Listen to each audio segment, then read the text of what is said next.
Welcome. Today I'll be speaking with Rafiq Taylor. He's the head of implemented consulting at Glacier Invest. We'll be discussing the different roles asset managers play versus an investment platform.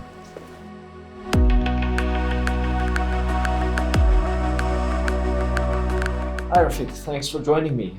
So, being in the industry, I often have conversations with you where we understand the different roles that an investment platform and an asset manager play. But in some cases, like Glacier Invest, the company fulfills both roles. Can you explain the difference between an asset manager and an investment platform? Yeah, thanks, Justin. I think if we start at the investment platform side, we should think of investment platforms like a typical food or clothing retailer, like Woolies as an example. And essentially, they are the place where you go and shop for investment funds or strategies that suit your needs and requirements. And ultimately, they are the place where all of those assets are collected, and where asset managers then are the ones that collect those assets from platforms and manage that assets on behalf of those investors. And so that would be the big difference between an investment platform, which is really the investment menu of the industry, and asset management are the people who collect those assets from those platforms and to manage those assets in accordance with the mandates that they've been set within the funds. That's a good way of explaining it. I think it's important to understand the difference.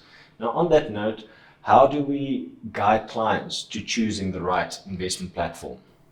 Yeah, I think, investment platforms, I would say, are typically commoditized. Some platforms will say there is some differentiation, and not all platforms are created equally. That's for sure, and I'm sure you've experienced that in your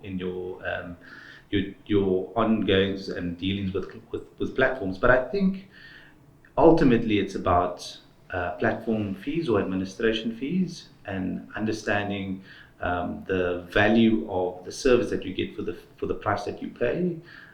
Also about the menu or the investment menu that they have at their disposal. So is that menu very narrow or is it very wide?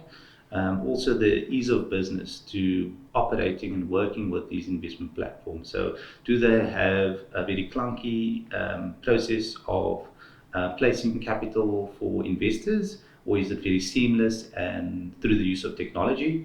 And then reporting. So ultimately, one of the main reasons why investors and financial advisors use platforms is the reporting element, because instead of going to coordination and getting a statement from them and going to Allen Gray and whoever else in the asset management industry that makes up that collection of that client's portfolio, the platform is there to make that a seamless reporting function for the client, and to tell them this is what the collection of your investments look like.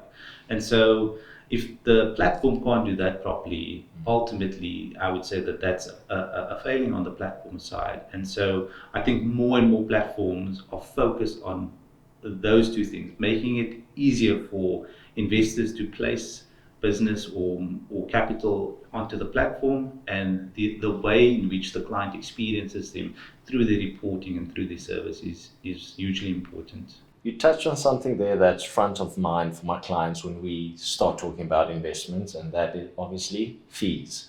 So with fees, there are different type of fees. You've got your admin fees, your trading fees, or investment management fees. What should clients look out for when looking at investments and specifically looking at fees? Yeah.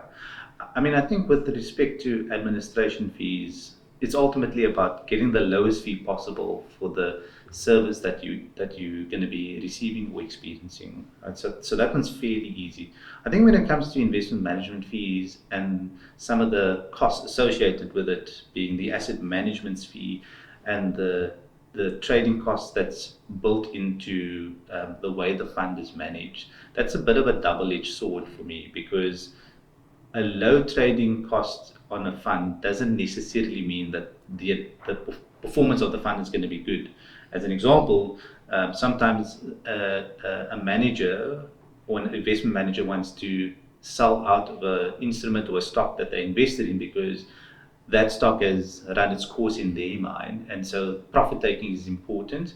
But at the same breath, managers make mistakes, and there's an industry sort of general statement that says that 6 out of every 10 decisions that an investment manager makes them a good investment manager. And sometimes they do make mistakes, and sometimes that mistake means cutting a position, which adds to the trading costs. But the alternative is staying in that investment, and that investment continuously losing money for investors. So one must be very careful about the trading cost nature of funds and the way in which managers manage money. That's why it's important to understand how a manager manages a portfolio, and not just base your investment decision on a high trading cost, as an example. So beyond fees, technology is also revolutionizing the way investment platforms work. Yes. So how is technology enhancing the way investment platforms work, and what technological advancements should we be aware about? Yeah, I mean, ultimately, the history of investment platforms has been that they are typically a little bit clunky, and I think the industry is completely aware of that. And so the use of technology and the ability to build more efficient process around their infrastructure is where I think the biggest benefit is coming through the use of technology. But I don't just think it's about that. I think it's also how investment platforms give clients and advisors more choice and more arrows in an advisor's quiver to be able to build a much more robust investment plan. Some platforms actually provide tools, useful tools to investors to make an investment decision. I would say that that's a slippery slope potentially, because nothing beats a good investment plan and nothing beats proper financial advice. And so I would say that, whilst the technology, the age of the internet and the age of transparency is making investments more accessible to clients, I think that's also a slippery slope around the ability to deliver on your objective if you're trying to invest for a goal. And so having a financial advisor walk that path with you is probably still very important, if this isn't your day job. So another important factor for myself, at least when I'm reviewing a investment platform, is the access to funds. So how does the access to funds and the variety of funds impact the investor at the end of the day, and kind of distinguishes the investment platform from other investment platforms? Yeah, again, very good question. I think not all platforms are created equally, and I think investment choice is super important when building a solution for an investor. And so I think whilst you might find a platform have lower fees, it might not have the investment menu that a financial advisor is looking for when putting a solution together for a client, or the investment consultant helping that financial advisor.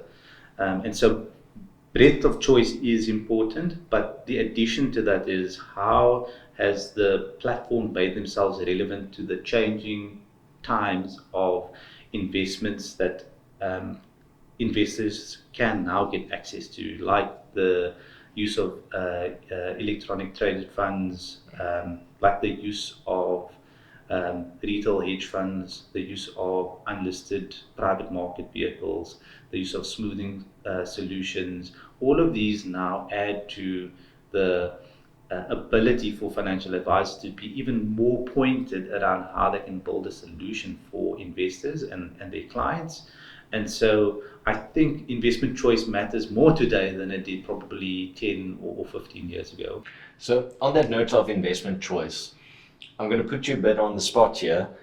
Investors have so many options these days when it comes to what they invest in and the platform that they use. What would you say makes Glacier Invest as a platform the go-to choice? What makes your offering unique?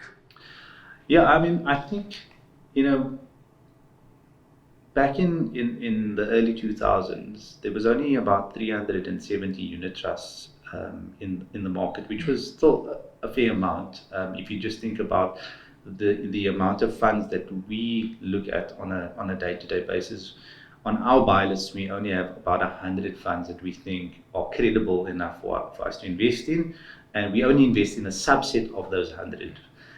Today, there's 1,700 unit trusts available for investors, but there's only 272 stocks on the JSE, and only 160 of them are actually investable for the majority of asset managers in the industry. And so with that comes a level of complexity now where, again, if this isn't your day job, I don't see a way in which you can deliver on understanding every single asset manager and their belief system and the way in which they deliver performance or returns, because manager performance is also cyclical. No one ever performs day in, day out. And so one needs to sit on that on a day-to-day, week-to-week, month-on-month basis and really understand how the behavior of the market is behaving. That's the first part. And then the second part is how are managers and their funds behaving and reacting to that investment thesis. And so it's such a difficult and more complex world that we live in today that I think if you're not doing this on a day-to-day basis, even with the added transparency out in the market, I think you might tip yourself over by trying to, or whiplash yourself by trying to be too creative about how you put a solution together. I think the second part of it is with the added benefit now and sophistication of investors and with technology, there's also people are more susceptible to scams. And I think that part again is something that having a financial advisor who's been in the industry and that knows who's the best investment managers that can sniff out a scam is so important. And if that financial advisor has an investment consultant, it's easy for that financial advisor to just throw that investment over to their consultant and tell them whether this is a good investment or not, and can they kick the tires and actually go out and evaluate whether this is legitimate or a scam. So I think that's a good segue into talking about Glacier from an asset management point of view. Can you give some guidance of how clients can choose an asset manager, specifically when we look at market performance, volatility, performance history, and also manager style? Because I know asset managers have different styles, value, quality, growth, but not many investors do really understand what this means. Can you give us some guidance there? Yeah, I think at a starting point, what we try to do is evaluate, I would say, the organization and ultimately who we're placing our clients' assets with, who manages the business, and who are the investment professionals that manage the money on behalf of our clients. So those are the I would say the central tenets around it. The second part of it is understanding that investment philosophy of that investment professional or that investment team, and understanding whether that investment process talks to the belief system that they have. And so that is, I would say, the main focus of what it is that we do when we try to analyze a asset manager and the fund that asset or funds that asset manager has in the market. The last part of that is really the performance and interrogating the investment performance. And the question we then ask ourselves is, because the performance is the proof is really, does that performance talk to the philosophy and the process that manager has? And once those things line up, that gets us excited about an asset manager. We then run a thorough due diligence process, and our analyst writes a research report which gets vetted by the manager research team. And only then does it get onto our buy list. And so the process that you need to undertake is a fairly robust one. It takes a fair amount of time, but I think for what investors are doing and how they're placing their capital, I think they deserve the ability for us to be able to run through that entire process and ensure that, when we say that this manager is a manager that we would invest in, that the assets are safe with that asset manager. And sometimes when a manager has a belief system, that belief system might be out of favor in the market. It doesn't make the manager a bad manager, it just means that their style or their belief system is not in favor at the moment. And that goes in cycles. Our job is to understand those cycles, understand where the market is, and then who in the portfolio to upweight or downweight. You never want to have your whole portfolio with one style or philosophy, because you're either going to be a hero or you're going to be a zero. And I think having a blend of styles is so important, and having a blend of managers that don't all go up together at the same time and they don't fall all down together at the same time. You want your portfolio to have the majority of the time going up and the majority of the time not falling as much. That's what leads to the consistency of why financial advisors love to use investment consultants, is this consistency with which we're trying to deliver performance. Yeah, I know in my experience when putting portfolios together with the help of guys like Glacier Invest, I do look at different styles because they do tend to complement each other. Yeah. They don't always perform the same way in different market conditions, but it is important to have a variety of styles. I want to change the focus over to the investor. Now, we know in the services industry, there's been a trend and a movement towards personalization, even in the goods industry. Now, I want to know, how important is personalization with regards to asset management, and how does Glacier achieve some sort of personalization when we're looking at specific investors' needs? Yeah, I mean, at Glacier Invest, what we try to focus on is the skill of asset management. And the way in which we go about that is through a framework called solutions architecture, which ultimately means that, as an example, your preference for architecture when you're building a house will potentially be different to the way I like to experience a home and the way I want my house to be built. And in the same way, your objectives and my objectives around our goals when it comes to money and investing might be different. And so what solutions architecture says is, let me listen to you and let me try and figure out what that problem statement sounds like. What I will then do is say, okay, well, I've got all these capabilities back at the shop. Let me try and figure out which capability fits into that problem statement. And then let's go back to the investor or the financial advisor and say, okay, I've listened to what you've said and the problem statement that you're trying to manage for. This is potentially a good solution that helps you. So as an example, if you have a investor drawing a 6% income, but their propensity for risk is incredibly high or incredibly low. Or said differently, there's another investor that is saving for retirement, and so they can have as much risk in their portfolio as possible. The question we ask ourselves is, should those two portfolios look the same, even though their propensity for risk might be the same? And the ultimate answer to that question is no, because the characteristics that this client has, because they're trying to withdraw from the investment, and the characteristics that this client has, which is they are trying to accumulate wealth for retirement, are just fundamentally different. And so their portfolios can't be the same.